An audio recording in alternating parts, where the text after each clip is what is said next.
Здравствуйте, меня зовут Кочкина Лена Александровна.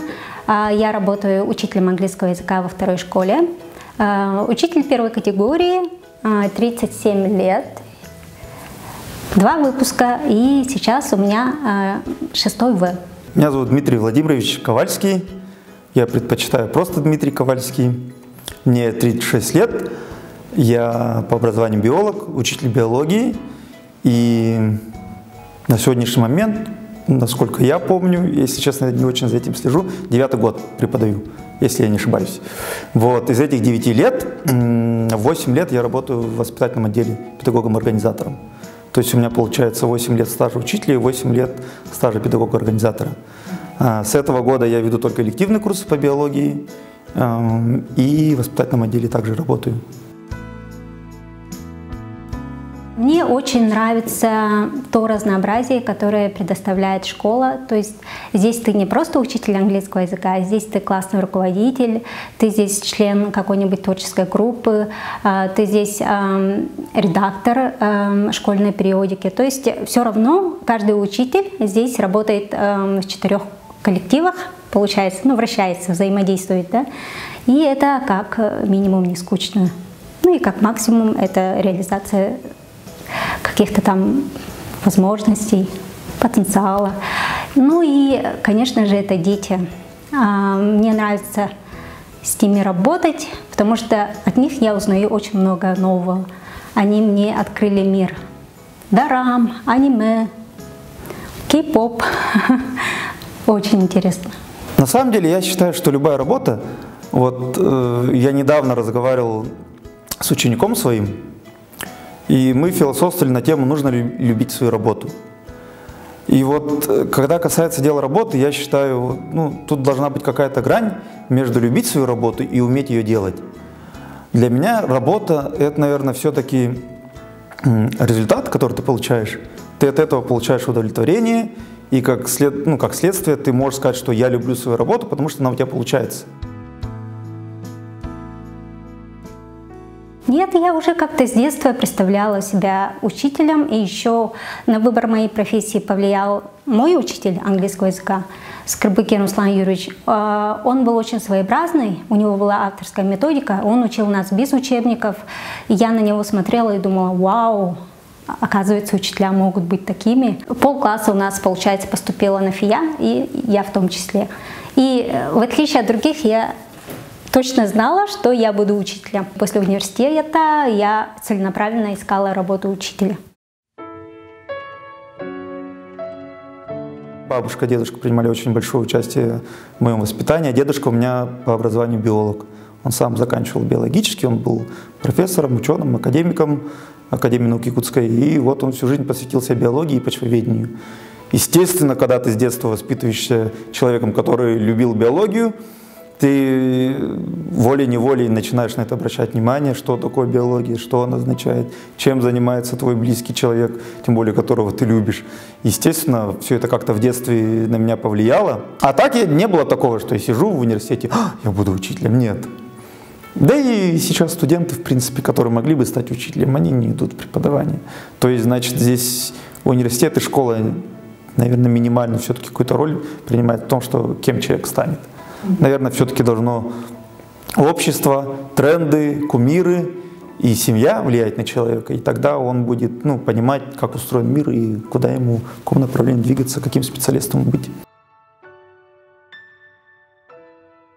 У меня в классе была девочка, Егорова Катя, у нее было больше 100 тысяч подписчиков, и мне стало интересно, что это за социальная сеть.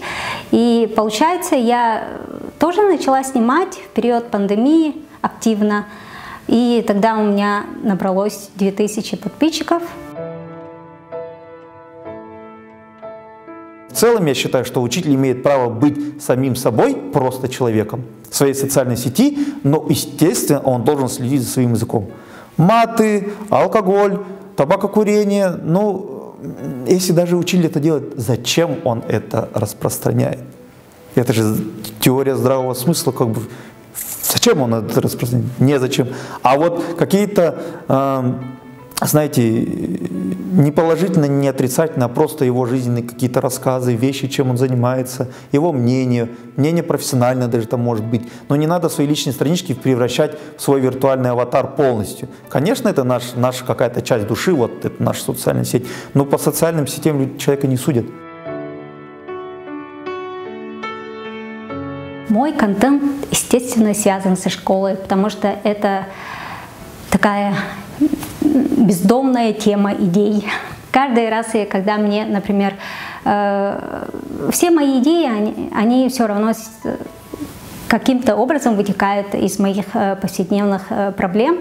Например, если дети мне не отправляют домашние задания, я снимаю видео, какая я грустная, под снегом, под дождем сижу и жду, когда они мне отправят, чтобы заполнить сетевой город.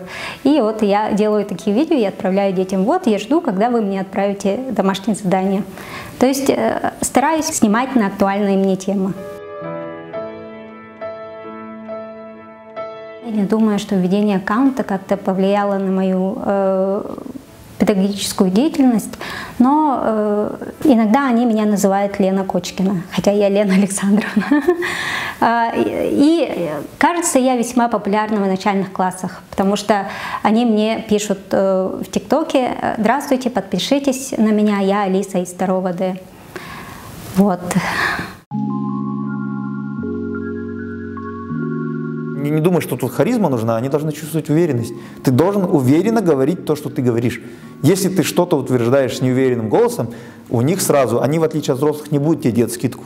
Дети очень такие, живо все воспринимают. Слышишь неуверенность, и у них сразу первая реакция: врешь. Все, и вот переубеди их. То есть лучше убедить в том, что ты прав, чем убеждать отчаянно, что ты не наврал. Возможно, да, они будут вести лучшие уроки, систематичнее, но опять же, кто заменит юмор, харизму и доброе, взвешенное отношение к ребенку? Конечно, нет. Я уверена, что если и будет роботизация, то учителей и врачей никто не заменит в будущем. Искусственный интеллект не сам, наверное, обучается. Кто бы что ни говорил, это не Джарвис, да, из «Железного человека», который сам в сети интернет все находит. Ну не знаю, камон, такого быть, наверное, не может. Вот. А если даже и может, то все равно это все алгоритмами, которые выстраивает человек, регулируется. Тут перекрыли, там перекрыли доступ к данным, все, искусственный интеллект не получает информацию. Поэтому я считаю, что все будет зависеть от того, кто будет заливать базы данных в этого искусственного человека, и не будет ли меняться школа, наверное, до такой неузнаваемости, что просто, вот уже класс, вот где мы сидим, может, в нем необходимости не будет. Мы не знаем, коронавирус показал очень большие проблемы с точки зрения хрупкости нашего мира, в частности школы. Представляете, в классе один ребенок заболел. Понятно, что на самом деле, если сделать у всех анализ, то выяснится, что он заболел один, и, возможно, остальные 29 человек не заболели. Но мы по правилам должны отправлять на карантин весь класс. Вот и выходит, что мы предполагаем, а жизнь располагает. Также и с искусственным интеллектом. Мы думаем, что вот мы всегда будем нужны обществу, всегда будет преподавание, но это может все измениться. Появится новая какая-нибудь болезнь и так далее, и может опять все перевернуть так, что вообще школу будет невыгодно просто содержать. Это тоже может произойти. Безусловно, я бы стала учителем снова, потому что это был мой осознанный выбор. Я обожаю свою работу, пропагандирую классное руководство. Я хочу молодежи пожелать, чтобы они шли в педагогический. Я обещаю, скучно не будет. Да. Я хотел бы что-то изменить, вот если бы я опять отмотать назад, я бы хотел изменить в себе некоторые моменты, перебороть себя, пересилить свою лень и сделать что-то лучше, чем я сделал, чтобы быстрее достичь более каких-то высот, чтобы опять-таки результативность была лучше.